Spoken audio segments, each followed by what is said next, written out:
तो hello friends, क्या हाल है आपके। तो आज हम बात करने वाले हैं यूनिवर्स के टॉप 10 मास्टरपीस एनिमेस के बारे में। बट इस लिस्ट में बहुत कॉमन एनिमेस नहीं है, just like One Piece, Naruto और डेथ नोट। तो इन सब बातों का ध्यान रखते हुए चलिए शुरू करते हैं।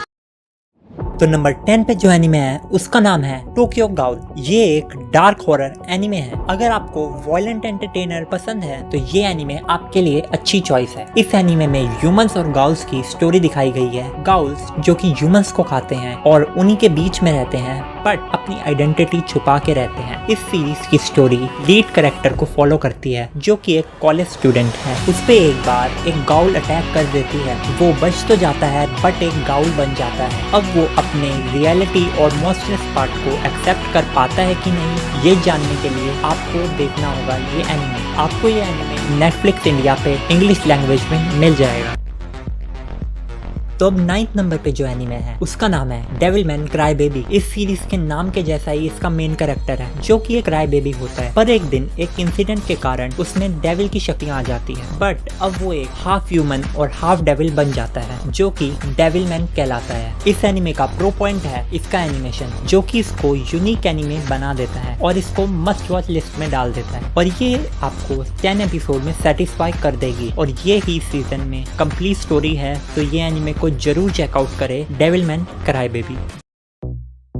तो हमारे 8 नंबर पे जो एनिमे है उसका नाम है रीलाइफ। इस एनिमे का इस लिस्ट में होने का एक ही मोटिव है, क्योंकि मुझे लगता है कि इस एनिमे को आपको अपनी लाइफ में एक बार जरूर देखना चाहिए। इस एनिमे में मेन कैरेक्टर 27 इयर्स का होता है जिसको पूरी दुनिया लूजर मानती है। हाँ, इसकी फैमिली और फ्रेंड्स भी इसको लूजर मानते हैं, क्योंकि 27 ईयर का होने के बाद भी इसकी कोई फिक्स जॉब नहीं है। तो इन्हीं सब चीजों के बीच में एक दिन इसको एक बंदा मिलता है जो इसको एक गोली देता है जो इसको 27 साल से 17 साल का बना देती है। और अब उसकी स्टोरी वापस से शुरू हो जाती है, just like this anime name ReLife. और ये एनिमे 13 एपिसोड के साथ डब भी है, तो आपको ये एनिमे जरूर देखनी चाहिए, रीलाइफ।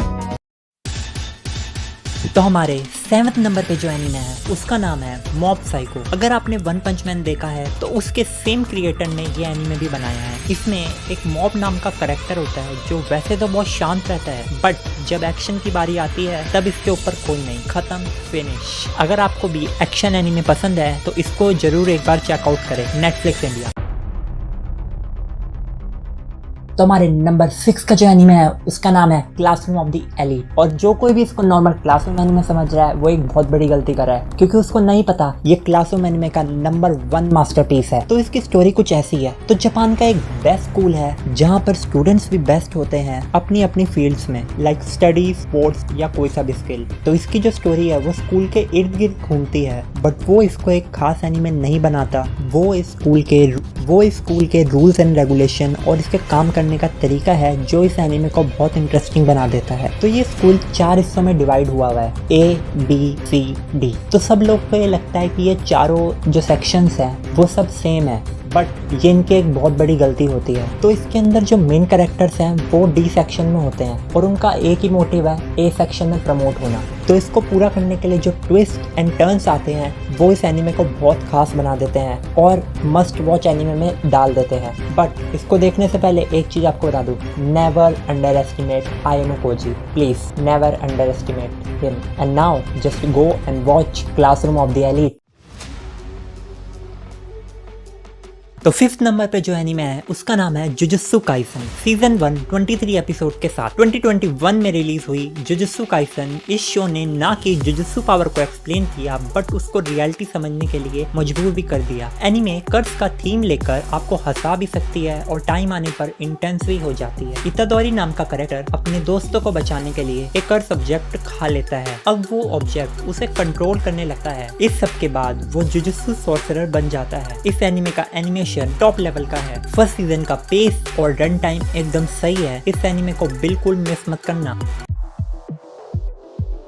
अगली एनिमे है स्टाइन्स गेट। तो हमारे 4th नंबर की एनिमे का नाम है स्टाइन्स गेट। ये एक टाइम मशीन के इन्वेंशन की कहानी है जो कि यूनिवर्सिटी के स्टूडेंट्स और उसके दोस्त मिलकर इन्वेंट करते हैं। पर अब उन सबको मिलकर एक इविल ऑर्गेनाइजेशन को रोकना होता है शुरू शुरू में इसकी स्टोरी स्लो और इमेच्योर लगती है, बट जैसे जैसे प्लॉट सामने आता जाता है आपका इंटरेस्ट बढ़ता चला जाता है और आपको स्टोरी लाइन समझ में आने लगती है। एनिमे की क्वालिटी और बैकग्राउंड स्कोर इसका प्लस पॉइंट है और ये एनिमे अपने आप को रियलिस्टिक रखने की कोशिश करता है। इस एनिमे का पेस शुरू में स्लो है, बट आगे चलते चलते ये अपने आप को कोप अप कर लेता है। अगर आप टाइम ट्रेवल करना चाहते हो तो इस एनिमे को जरूर देखो। Time skip.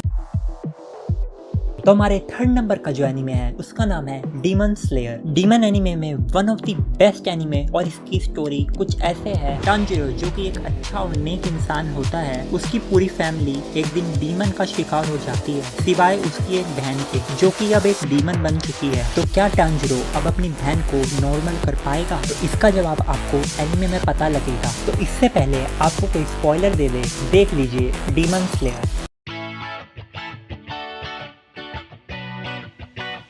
पर 2 पे जो एनिमे है उसका नाम है टोराडोरा। इसके फर्स्ट एपिसोड तो आपको नॉर्मल एनिमे की तरह एक एपिसोड लगेगा, but from the second episode this keep getting interesting and interesting. तो इस एनिमे में जो दोनों मेन कैरेक्टर है उन दोनों को अपनी लव्ड वंस की अटेंशन चाहिए होती है, तो इसलिए वो दोनों म्यूचुअल फ्रेंड्स बन जाते हैं। ये एनिमे कभी भी अपने कैरेक्टर्स को कूल नहीं दिखाती, अनलाइक बाकी एनिमेस। इसमें जो टाइगा नाम का कैरेक्टर है वो एकदम वाइफू मटेरियल नहीं है, और जो ryuji है वो भी किसी एंगल से बॉयफ्रेंड मटेरियल नहीं है। इन दी एंड वो वही बन जाते हैं जो कि इस एनिमे को बहुत इंटरेस्टिंग बनाता है। और really this is the best love story anime of the all time in my opinion. So just watch it. So our last but not the least, our number 1 anime is Attack on Titan। ये एक masterpiece anime है, all time best. ऐसे anime बहुत सालों में कुछ ही निकलते हैं, और ये एक सर्वाइवल एनिमे है जो कि एरन येगर नाम के मेन कैरेक्टर को फॉलो करता है, और इसका एनिमेशन और कैरेक्टर्स एकदम टॉप नॉच है। और इसमें ह्यूमंस ने एक बड़ी सी वॉल बना रखी है टाइटन से बचने के लिए, पर एक दिन एक बड़ा सा टाइटन आता है और वो इस दीवार को तोड़ देता है और सारे टाइटन्स ह्यूमंस के घर में आ जाते हैं और सब कुछ डिस्ट्रॉय करने लगते हैं। और इन्हीं सब चीजों में एरन येगर नाम का मेन कैरेक्टर अपनी माँ को खो देता है, और अब इसका एक ही मकसद है इन सब टाइटन्स को खत्म करना। और ये मस्ट वॉच एनिमे है, once in a lifetime experience. So please watch it, our anime Attack on Titan. तो हमारी लास्ट एनिमे थी। तो अगर आपने मेरी ये वीडियो यहाँ तक देख लिया तो please like, comment, share and please subscribe. तो फिर मिलते हैं नेक्स्ट वीडियो में। Till then peace and bye.